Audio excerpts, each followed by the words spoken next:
Guys, welcome back to the channel quick easy law. आज हम पढ़ रहे हैं रिसर्च एप्टीट्यूड। इस स्लाइड के अंदर हम लोग क्या क्या चीज़ें कवर करेंगे। मेथड्स ऑफ रिसर्च, की स्टेप्स ऑफ रिसर्च, ठीक है, रिसर्च डिज़ाइन, हाइपोथेसिस की डेफिनेशन, किस तरीके के हाइपोथेसिस होते हैं, वेरिएबल्स कैसे होते हैं, इंडिपेंडेंट, डिपेंडेंट और टाइप्स ऑफ वेरिएबल्स। तो आइए शुरू करते हैं। देखिए, methods of research. Methods of research क्या है, किस किस तरीके से आप जो अपनी रिसर्च कर सकते हैं। Experimental research. एक्सपेरिमेंटल रिसर्च क्या, देखिए क्या मतलब है, जब रिसर्चर जो है सिस्टमैटिकली इंटरवीन करता है किसमें, इन दी प्रोसेस और manipulate variable to observe the effect.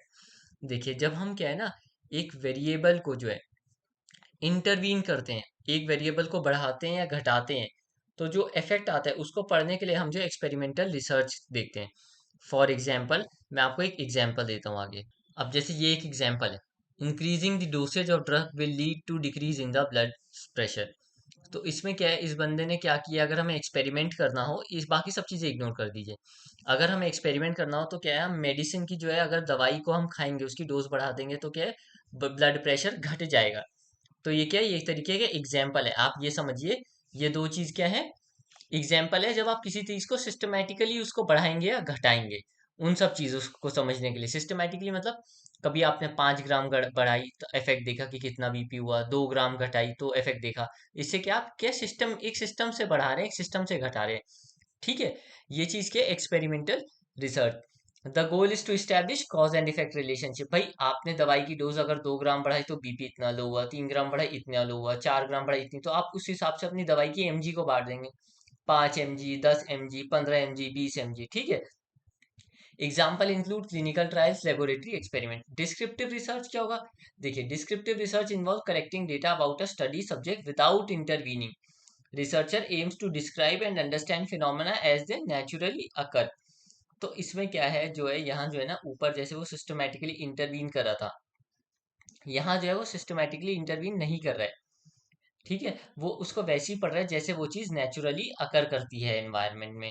वो किसी भी डोज को या उसको बढ़ाएगा घटाएगा नहीं। ठीक है, नेचुरली जब चीज़ें अकर करती हैं और हमें वो चीज़ पढ़नी होगी तो हम डिस्क्रिप्टिव रिसर्च का मेथड यूज करेंगे।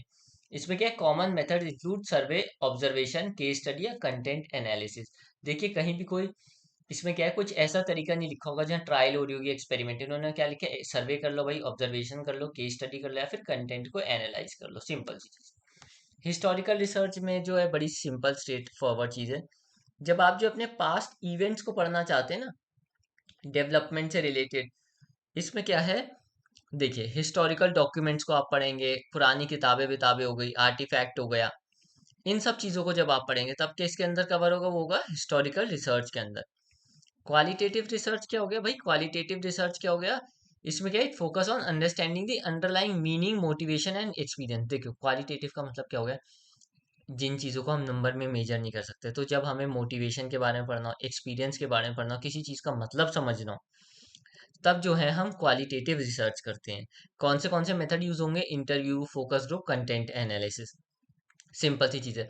क्वांटिटेटिव में उल्टा हो जाएगा भाई, जब आपको न्यूमेरिकल डेटा पढ़ना हो, किसी चीज़ को ऐसा पढ़ना हो जिसको आप स्टैटिस्टिकली मतलब मैथमेटिकली ग्राफ में आप एक्सप्लेन कर पाए, समझा पाए, तो वो किसके अंदर, मेथड ऑफ रिसर्च में किस में आ जाएगा, क्वांटिटेटिव रिसर्च में आ जाएगा। रिसर्चर जो है इसके अंदर क्या क्या चीज़ें यूज कर सकता है, जैसे सर्वे हो गया, एक्सपेरिमेंट हो गया, प्लस स्ट्रक्चर्ड ऑब्जर्वेशन। हमेशा एक चीज़ याद रखिएगा, क्वांटिटेटिव में क्या, स्ट्रक्चर्ड।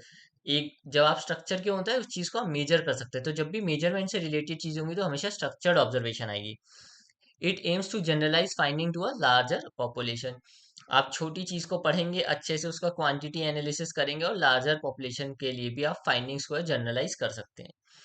देखिए, यहाँ कह रहे हैं, remember that the choice of research method depends on the research question, objective and context.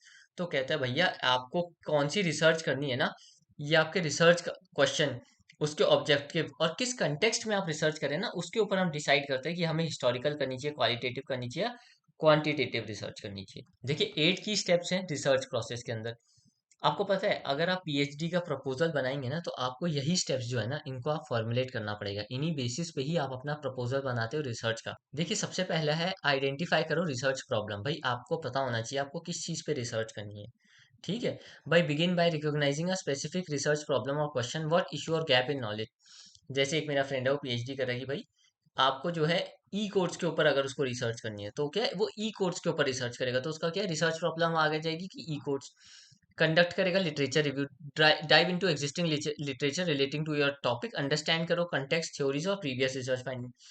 कोई किताब है उन्हें पढ़िए, कोई थ्योरीज है उन्हें पढ़िए, कोई रिसर्च फाइंडिंग्स है उन्हें पढ़िए, कोई इंटरव्यू वगैरह सीजीआई का आप उन्हें पढ़िए। क्या है लिटरेचर रिव्यू कहते हैं, उस टॉपिक पे कितना एग्जिस्टिंग काम हो गया है, उनकी क्या क्या फाइंडिंग है। ठीक है, और आप क्या करेंगे क्या, इसलिए हमें क्या है उससे रिलेटेड जो उस टॉपिक पे क्या क्या काम हुआ है हमें उसको भी पढ़ना पड़ेगा, तभी तो हमें पता चलेगा यार कि हम क्या काम करें। एग्जिस्टिंग जो काम हो गया उस थोड़ी ना वापस कर देंगे।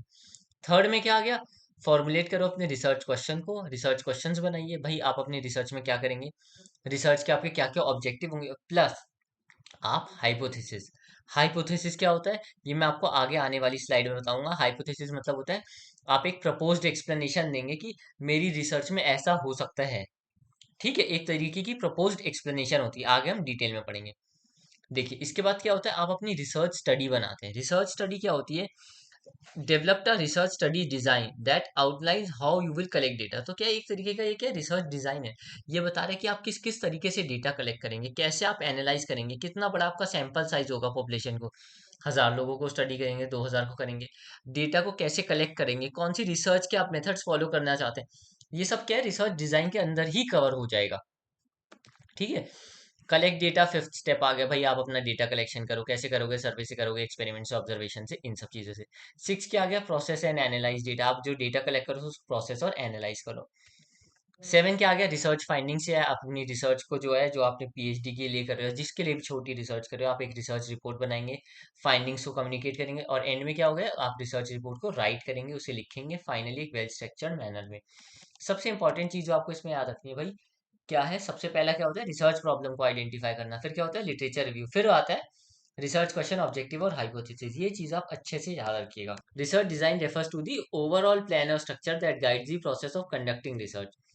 आप प्रॉपर पूरा देखिए, अगर सपोज करिए आप एक बहुत बड़ी रिसर्च करें तो क्या आप उसका पहले प्लान बनाएंगे, स्ट्रक्चर बनाएंगे।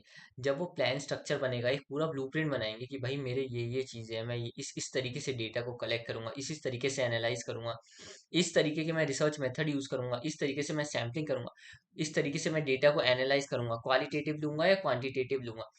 ठीक है, प्लस बहुत सारी चीजें होती हैं, एनालाइज कैसे करेंगे आप डेटा को। तो ये सब क्या है रिसर्च डिजाइन का पार्ट होता है। हाइपोथेसिस क्या होता है, देखिए hypothesis is a proposed explanation or prediction about a phenomena that can be tested through research और ऑब्जर्वेशन। जैसे सपोज करिए ई कोड्स जो है, ई कोड्स के आने से क्या है केसेस की जो है पेंडेंसी लेवल कम हो जाएगा। तो ये क्या है मेरा एक प्रपोज्ड एक्सप्लेनेशन होगा कि अगर ई कोड्स आएंगे तो क्या है हमारे यहाँ की डिपेंडेंसी कम हो जाएगी, तो अगर है मैं कह रहा हूँ। ठीक है, तो एक तरीके की प्रपोज्ड एक्सप्लेनेशन है। It typically states the relationship between two or more variables and is formulated based on existing knowledge or theory। अब मेरे इसमें क्या दो वेरिएबल्स हैं, ई कोड्स की जो है ई कोड के लिए एक आप प्रॉपर सिस्टम लाइए, उससे क्या होगा, ये होगा वेरिएबल नंबर वन। इससे होगा क्या, केसेस की डिपेंडेंस की जो पेंडेंसी लेवल है वो कम हो जाएगा। पेंडेंसी लेवल क्या हो गया, दूसरा वेरिएबल हो गया। अब इसमें क्या हाइपोथेसिस जो है नल भी हो सकता है। नल हाइपोथेसिस का मतलब क्या होता है, जब वो कहे कि कोई सिग्निफिकेंट डिफरेंस या कोई रिलेशनशिप है ही नहीं, तब होता है नल हाइपोथेसिस। और दूसरा क्या होता है ऑल्टरनेटिव हाइपोथेसिस, जो कहता है भाई सिग्निफिकेंट डिफरेंस या फिर रिलेशनशिप है। अब देखिए इसके अंदर मैं आपको बताता हूँ क्या मतलब होता है। देखिए ई कोट्स आए, कोर्ट में पेंडेंसी कम हो गई, रिलेशनशिप दोनों के बीच में मैच हो गई। अगर सपोज करिए ई कोर्ट्स आए और कुछ भी नहीं हुआ, ना पेंडेंसी घटी ना पेंडेंसी बढ़ी, कुछ है ही नहीं, तो इनके बीच में कोई अगर रिलेशनशिप ही नहीं है, अगर कोई भी रिलेशनशिप नहीं है तो हम इसे कहेंगे क्या है, ये नल हाइपोथेसिस है। अगर रिलेशनशिप होती है तो हम उसे क्या कहते हैं, ऑल्टरनेटिव हाइपोथेसिस। आप बिल्कुल समझने के लिए ये चीज समझ सकते हैं, जब वेरिएबल्स के बीच में कोई भी रिलेशनशिप ही नहीं है, ना पॉजिटिव ना नेगेटिव। पॉजिटिव मतलब उस ऊपर वाली दिशा में जाए, नेगेटिव मतलब नीचे वाली दिशा में जाए, जब कोई भी ना ऊपर जा रहा है ना नीचे जा रहा है, नथिंग, स्टैग्नेशन, कोई रिलेशनशिप नहीं है, तब क्या है नल हाइपोथेसिस होगा। ऑल्टरनेटिव में चाहे ऊपर जाए चाहे नीचे जाए, इनवर्सली हो डायरेक्टली हो प्रोपोर्शनली, रिलेशनशिप है, तो क्या आपका ऑल्टरनेट हाइपोथेसिस होगा। हमेशा ये चीज आप याद रखेंगे। डिफरेंट टाइप ऑफ हाइपोथेसिस, देखिए हाइपोथेसिस के भी ना अलग अलग टाइप के होते हैं। नल हाइपोथेसिस जैसे हमने पढ़ा है भाई, इसमें क्या होता है कोई भी इफेक्ट या डिफरेंस या रिलेशनशिप नहीं होगी वेरिएबल्स के बीच में। It is typically the default assumption to be tested against the alternative hypothesis. There is no significant difference in test score between two students who study with music and those who study in silence. देखिए, जैसे मैंने पीछे आपको कहा था ना कि अगर ई कोर्ट्स के आने से ना केसेस बढ़ रहे हैं ना घट रहे हैं, तो क्या है, इनके बीच में कोई रिलेशनशिप नहीं है, तो ये क्या है, नल हाइपोथेसिस है। इंपॉर्टेंट चीज इसमें क्या है, आप हमेशा अपनी रिसर्च में ना क्या करेंगे, नल हाइपोथेसिस को जो है गलत साबित करते हैं और अपने ऑल्टरनेटिव हाइपोथेसिस को हमेशा सही साबित करते हैं। मतलब आप हमेशा क्या कहेंगे, it is typically the default assumption to be tested against the alternative hypothesis. तो क्या है, आप अपने नल हाइपोथेसिस को जो है टेस्ट करते हैं ऑल्टरनेटिव हाइपोथेसिस के खिलाफ। मतलब आप ये दिखाएंगे कि भाई आपका नल हाइपोथेसिस जो है वो सही नहीं है, बल्कि आपका ऑल्टरनेटिव हाइपोथेसिस सही है, मतलब रिलेशनशिप है। तभी तो यार आप इतनी बड़ी रिसर्च कर रहे हो उस चीज के ऊपर। अगर उन दो वेरिएबल्स के बीच में कोई रिलेशनशिप ही नहीं हुई, ना वो बढ़ रहा है ना वो घट रहा है, ना वो डायरेक्टली प्रोपोर्शनल है ना वो इनवर्सली, तो भाई साहब फिर इतनी तगड़ी रिसर्च करी क्यों? आप चीज समझ रहे?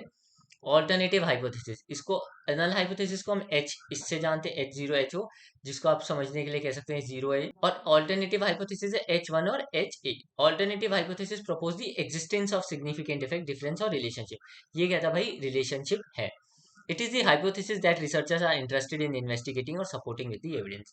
तो जब भी आप रिसर्च करेंगे पीएचडी में, आपका जो रिसर्च टॉपिक होगा, आप हमेशा अपने ऑल्टरनेटिव हाइपोथेसिस को सही ठहराएंगे, बीच में रिलेशनशिप दिखाएंगे। जैसे studying with music improve test score compare to studying in silence. तो यहाँ कह रहा है भाई, जब आप म्यूजिक चला के पढ़ेंगे तो आपके जो है जो स्कोर है वो बढ़ जाएंगे। कब कब कब? जब आप साइलेंस में पढ़ेंगे। अगर पीछे वाले एग्जाम्पल में देखा जाए, वो कहता है अगर ई कोट आएगा तो आपकी पेंडेंसी जो है केसेस की वो क्या है, कम हो जाएगी। तो क्या रिलेशनशिप हो गई ना, ठीक है, दो चीजों के बीच में। डायरेक्शनल हाइपोथेसिस, अब सारी चीजें बड़ी सिंपल है, आपको ऊपर ऊपर से पढ़नी है। डायरेक्शनल हाइपोथेसिस का मतलब होता है it predicts the direction of the effect और relationship. It specifies whether the effect will be positive effect आएगा या फिर नेगेटिव इफेक्ट आएगा। जैसे अगर आप डोज को बढ़ाओगे किसी मेडिसिन की, तो क्या है, ब्लड प्रेशर जो है वो डिक्रीज हो जाएगा। ये क्या डायरेक्शन के बारे में आ गई, या फिर पॉजिटिव भी हो सकती है डायरेक्शन या फिर नेगेटिव भी हो सकती है। नॉन डायरेक्शनल क्या कहते हैं भाई, ये ना डायरेक्शन को स्पेसिफाई नहीं करेगा वेरिएबल्स में। वो सिंपली कहेगा कि देयर विल बी डिफरेंस और relationship without specifying the direction. वो ये नहीं बढ़ाएगा कि भाई पॉजिटिव जा रहा है नेगेटिव जा रहा है, वो ये नहीं बताएगा। There is difference in test score between study who study with music and those who study in silence. जिसमें डायरेक्शन ना पता हो किस चीज का, effect of relationship between variables, तो वो किसके अंदर, नॉन डायरेक्शनल हाइपोथेसिस में आएगा। एसोसिएटिव हाइपोथेसिस क्या कहते हैं? एसोसिएटिव हाइपोथेसिस कहता है इट इन्वेस्टिगेट्स द एसोसिएशन और correlation between variables without implying causality. मतलब क्या है भाई, ये रिलेशनशिप के बारे में तो बात करेगा, पर उनके कॉज के बारे में, विदाउट इम्प्लाइंग इम्प्लाइंग कॉजेलिटी, उनके कॉज के बारे में बात नहीं करेगा। इसको आप एग्जाम्पल से पढ़िए। There is an association between smoking behaviour and risk of developing lung cancer. तो कह रहे हैं एक एसोसिएशन है किस चीज के बीच में, स्मोकिंग बिहेवियर और risk of developing lung cancer. वहां वो ये नहीं कह रहा है कि यार स्मोक करने से ही लंग कैंसर हो रहा है। आप चीज समझिए, इंग्लिश क्या लिखी है। वो कह रहा है there is an association between smoking behaviour and risk of developing lung cancer. वो एक तरीके की एसोसिएशन के बारे में बता रहे हैं, किसी कॉज के बारे में नहीं बता रहे कि स्मोक करने से ही आपको लंग कैंसर होगा। ठीक है, इंग्लिश को समझिए आप, भाव जो है हिंदी में समझेंगे तो मतलब सेम लगेगा, जो है आप इंग्लिश में समझिए कि there is an association between smoking behaviour and risk of developing lung cancer. वो किसी भी तरीके से कॉज के बारे में नहीं बता रहा कि भाई आप सिगरेट पियोगे तो लंग कैंसर हो जाएगा। ठीक है, ये सिर्फ एसोसिएशन से रिलेटेड ही यहाँ बात हो रही है। आई होप आप जो मैं कहना चाह रहा हूँ आप समझ पा रहे हैं। सिंपल हाइपोथेसिस का मतलब होता है भाई, जब सिंपल सी चीज है ये ना पहले आनी चाहिए थी, पर क्या है, ये एग्जाम व्यू ऑफ पॉइंट से सिंपल और कॉम्प्लेक्स थोड़ा सा कम इंपॉर्टेंट होता है, इसलिए मैंने इनमें डाला। सिंपल हाइपोथेसिस का मतलब होता है it describes the relationship between एक डिपेंडेंट वेरिएबल की जो है सिंगल इंडिपेंडेंट वेरिएबल से क्या रिलेशनशिप है। जैसे अगर आप हरी सब्जियां ज्यादा खाएंगे तो आपका वेट जो है गिर जाएगा, जल्दी गिरेगा। जैसे हरी सब्जियां खाई ढेर सारी, वेट गिरेगा नीचे। ठीक, ये रिलेशनशिप। कॉम्प्लेक्स हाइपोथेसिस क्या है भाई, मल्टीपल डिपेंडेंट और मल्टीपल इंडिपेंडेंट वेरिएबल है। जैसे अगर आप ग्रीन वेजिटेबल ज्यादा खाएंगे और ग्रीन और फ्रूट्स भी ज्यादा खाएंगे, तो क्या है, ग्रीन वेजिटेबल और फ्रूट्स खाए तो इससे क्या आपका वेट लॉस हो गया, आपकी स्किन ब्राइट हो गई, रेड्यूस रिस्क ऑफ इलनेस। तो यहाँ क्या है, आपने क्या है, ग्रीन पहले तो वेजिटेबल्स खाए फिर फ्रूट्स भी खाए, दो चीजें यहाँ खाए, इससे फायदा क्या हुआ, वेट लॉस ग्लो हो गई आपकी स्किन, और स्किन जो है बीमारी का खतरा घट गया। तो यहाँ क्या है, डिपेंडेंट और इंडिपेंडेंट वेरिएबल्स जो है वो घट गए और बढ़ गए। अब आप कहोगे यार ये डिपेंडेंट और इंडिपेंडेंट वेरिएबल क्या चीज है ना? देखिए वेरिएबल जो है, वेरिएबल का जो मतलब होता है, उसका मतलब होता है एक ऐसी चीज जिसको आप नंबर दे पाओ, जिसको आप क्वांटिटी में डिफाइन कर पाओ, जिसको आप मेजर कर पाओ, जिसको आप काउंट कर पाओ। जैसे अगर आप 10 फल खा रहे हो, 15 फल खा रहे हो, 16 फल खा रहे हो, 20 डिग्री तापमान है, 40 बच्चे हैं, ठीक है, जिस चीज को आप क्वांटिटी के अंदर मेजर कर पाए, नंबर दे पाए, मेजर पाए, काउंट हो पाए, उसको हम वेरिएबल कहते हैं। इसका सिंपल सा यही मतलब है। इंडिपेंडेंट वेरिएबल फिर क्या होता है? देखो भाई, independent variable is also known as the explanatory variable और प्रिडिक्टर वेरिएबल। आप बस ये चीज याद रखिएगा, चाहे आप ये चीज जो है समझने के लिए याद रख सकते हैं, नहीं तो इग्नोर करिए। इंडिपेंडेंट वेरिएबल क्या है? Is the one that researchers manipulate और वेरी। मतलब अगर आपने जो है दवाई को बढ़ा दिया बहुत ज्यादा, तो बीपी बहुत जल्दी डाउन हो गया, तो क्या है, दवाई के लेवल को बढ़ाना, ठीक है, दवाई की डोज को बढ़ाना, 10 mg से 20 mg कर दिया, तो ये क्या है, इंडिपेंडेंट वेरिएबल हो गया। दवाई के डोज को बढ़ाने घटाने से आपका जो है बीपी जो है वो डिपेंड हो रहा है, तो क्या है, दवाई जो है वो इंडिपेंडेंट वेरिएबल है। It is called independent because it's value is not influenced by any other variable. In statistical terms, it appears on the right hand side of the regression equation and can be used to predict changes in the dependent variable। ठीक भैया, आपने independent को बढ़ाया, dependent गिर गया, कैसे? BP की दवाई 10 से 20 mg कर दी, बीपी एकदम से गिर गया, ठीक। For example, if you are conducting a study to test whether changes in room temperature affect maths test score and the independent variable would be the temperature of room, you might vary the room temperature by making it cooler for some participant and warmer for other। इस example में वो क्या कह रहा है, independent variable को बना रहा है भाई रूम का टेम्परेचर। वो कह रहा है अगर आप रूम के टेम्परेचर को बहुत ज्यादा ठंडा करोगे या बहुत ज्यादा गर्म करोगे, इससे क्या है, जो बच्चे हैं डेफिनेटली उनको थोड़ा सा अनकंफर्टेबल फील होगा ना, तो भाई जब वो मैथ्स के क्वेश्चन सॉल्व करेंगे तो डेफिनेटली उनको प्रॉब्लम आएगा। एक बंदा जो 25 डिग्री पे सॉल्व करेगा, उसकी क्या एनवायरनमेंट अच्छी सराउंडिंग होगी तो इजीली कर पाएगा। एक बंदा वही 50 डिग्री पे करेगा पसीने में लथपथ होके, तो क्या है, उसके लिए जो है थोड़ी प्रॉब्लम होगी। तो यहाँ क्या है, हम टेम्परेचर को घटा घटा और बढ़ा रहे हैं, और उस पर क्या कर रहे हैं, हम क्या देखें, उनके मैथ्स के स्कोर को जज करें। तो टेम्परेचर बढ़ाना घटाना क्या हो गया, इंडिपेंडेंट वेरिएबल हो गया। इससे क्या इफेक्ट हो रहा है, डिपेंडेंट वेरिएबल। अब डिपेंडेंट वेरिएबल जो चीज क्या होगी, dependent variable is also known as the outcome variable. ठीक, आपके इंडिपेंडेंट वेरिएबल को ही हम बढ़ाते और घटाते हैं, तो है उसका क्या फर्क आता है, सीधे डिपेंडेंट वेरिएबल पे आता है। ठीक है, it is the one whose value depends on the changes in the independent variable. एक चीज आप याद रखना है, एमसीक्यू में हमेशा याद रखना, the dependent variable is the one जिसकी वैल्यू डिपेंड करती है on changes in the independent variable. तो क्या है, डिपेंडेंट वेरिएबल जो है, डिपेंडेंट वेरिएबल जो है, उसका जो आउटकम है वो डिपेंड किस पे कर रहा है, changes on the independent variable. अच्छे से ये चीज आप लिख लो। इट रिप्रेजेंट्स द इफेक्ट और outcome being measured in our room temperature. Example, dependent variable would be the maths test score. 25 degree पे जो बच्चा करेगा उसका स्कोर थोड़ा ज्यादा अच्छा आ जाएगा, 50 पे करेगा क्या है, पसीना ज्यादा लगेगा, परफॉर्मेंस बढ़ेगी या घटेगी, तो क्या है, you measure the math skill of all participant using a standardized check and check whether they differ based on room temperature। ठीक है, समझ। एक और एग्जांपल क्या है भाई, सपोज एक साइंटिस्ट को क्या करना है, ब्राइटनेस देखनी है लाइट की, कि भाई जो कीड़ा है वो कितना इफेक्ट होता है, लाइट वाले कीड़े आ जाते हैं ना, तो कहते हैं अगर मैं लाइटनेस को बढ़ाऊंगा या घटाऊंगा, तो लाइटनेस को बढ़ाना और घटाना क्या है, ये एक तरीके का इंडिपेंडेंट वेरिएबल हो गया। पर इंसेक्ट उससे कैसे बिहेव कर रहा है, ये क्या होगा, डिपेंडेंट वेरिएबल हो गया। तो लाइट का बढ़ाना घटाना इंडिपेंडेंट वेरिएबल है। एस एस स्टीफेंस ने जो है ना, टाइप्स ऑफ वेरिएबल्स को जो है 4 कैटेगरी में बांटा है। आपको ये चीज याद रखना है, इसको याद करने का ना तरीका है NOIR। ये कभी मत भूलना। अब मैं लॉ का स्टूडेंट हूँ, इसलिए मैंने कैसे याद कर रखा है, नो और IR होता है इंटरनेशनल रिलेशंस के लिए हम यूज करते हैं, तो नो IR याद रखिएगा। नॉमिनल का मतलब क्या होता है, इसमें क्या है ना, कोई इनहेरेंट ऑर्डर या रैंकिंग नहीं होगी। जैसे जेंडर हो गया, एथनिसिटी हो गई, टाइप्स ऑफ 4 वेरिएबल है सपोज कर लो।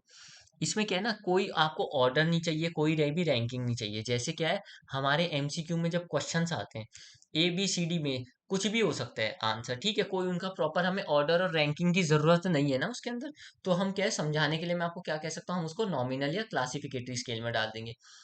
ऑर्डिनल और रैंकिंग स्केल में क्या हो जाएगा, variable on this scale have a clear order और ranking, but the difference between them are not precisely measurable.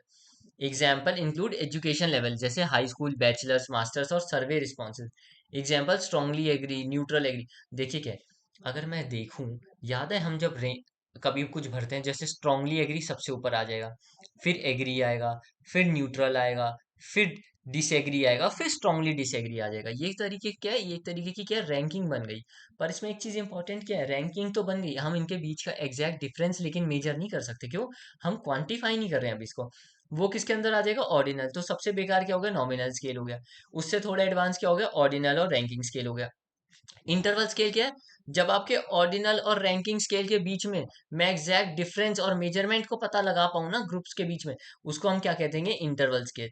जैसे सपोज करिए 20, 30, 40, 50, 60, इनके बीच में क्या क्या है, 10 10 10 10 का क्या है, गैप है। तो ये क्या हो गया, इंटरवल स्केल हो गया। पर एक चीज क्या याद रखनी है, मैंने काउंटिंग कहाँ से शुरू करी थी, 10 से, जीरो से नहीं। तो इंटरवल स्केल में क्या चीजें प्रॉब्लम होती है, यहाँ जो है ना, ट्रू जीरो पॉइंट नहीं होता है।